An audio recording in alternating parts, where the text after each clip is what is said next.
Welcome back to News 3 Today at 11. We hear a lot about physical health, right? Eating right, exercising, and going to the doctor. But what about mental health? It's a big part of our overall well-being. It's estimated that 58.7 million adults in this country experience a mental illness. That's more than 20% of the adult population. Local pediatrician Dr. Yolanda Rivera-Caudill, also known as Dr. Beat, and Chelsea Dye, wellness strategist, mindset coach, co-founder of Purpose and Plants. They both are. Join us now with more. Thank you so much for being here today. Thank you. We're delighted to be here. Oh, we always love having you here because there's always something new and interesting that we learn about ourselves. And these are easy ways that we can be more healthy and more mindful. So we'll start off by saying that you say that one small act done on purpose can literally change your brain chemistry. Absolutely. So it rewires your brain.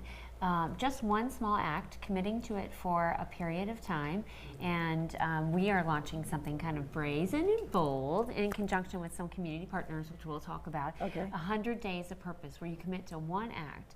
Maybe it's movement, mindset, sleep, nourishment, or connection. One of those 5 pillar buckets or pillar foundations, and you commit to one act every day.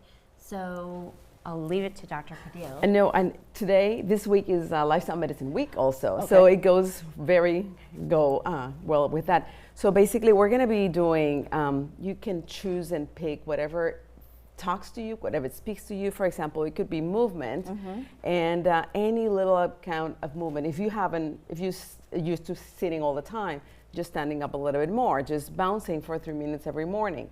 The main thing is that you do that this is your purpose, that it aligns with what you want to be doing. I want to be, for example, my purpose is to be strong and independent so I don't have to be a burden on my kids for as long as I can. Yeah. So in that regard, movement is so important because it makes my bones and my muscles stronger. It prevents falls. And in addition, when you're choosing your one thing that you want to commit to, whether you're part of our challenge or you just choose to do it on your own, just as Dr. Caudill said, it's so important to tie it to a purpose. So, you know, it's more than the superficial. It's about longevity. It's about mindset. And in this, as we close out this mental health month, it's really important to think that we are what we think, we are what we eat, we are what we do, and all of the components of our life play a role in our happiness. So I choose my purpose, my action for purpose is based on what will make me happier. And another component, another sort of bucket or pillar that you can work on potentially is nourishment. Yes, and nourishment, for example, one thing that people stick to their goals when they stick to them is because they like it. They learn to like it, and you don't know what you might like if you don't give it a try.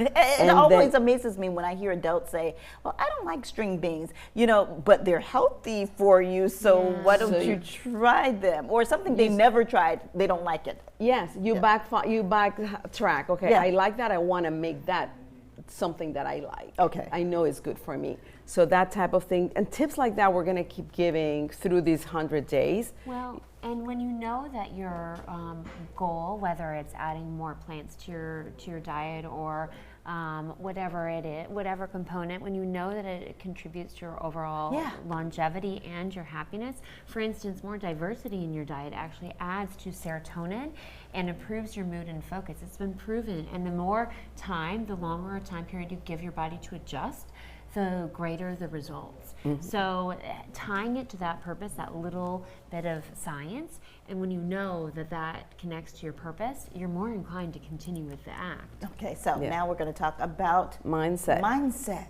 which is also very important. Well, yeah, if you think that you can do it or you cannot, you're going to be right. And it boils down to that. So it's knowing that it's something that it's doable, and you want to have the next one, as we're talking about the community, and that together with the desire that you want to do that, and having the knowledge of the group, of the community, is going to be something that is doable. You're going to make it doable. To just talk about mindset, one thing that we are doing in our challenge is celebrating every little win. So as part of the challenge, you identify what your one thing is, and we celebrate each other and our little wins. We all have little slip-ups, but we're all about celebrating the micro wins, which actually increases your dopamine. And for somebody that has a challenge with that, that is key. So join us in the challenge. Yes. And then we've got something else exciting coming up too. All the things. Okay, so Yeah. the challenge is Saturday, June 7th, 10 a.m. Forsyth. No, Farmers that's Market. in Is this Forsyth. something- No, that's just at a presentation. Oh, and- this is yes, just a we're going to be at presentation Forsyth for Market. people to meet you. Okay, Yes. so now let's talk about the challenge real quick because we're running out of Yes. time. Our challenge is with Downtown Business Association Yes. and Loop It Up.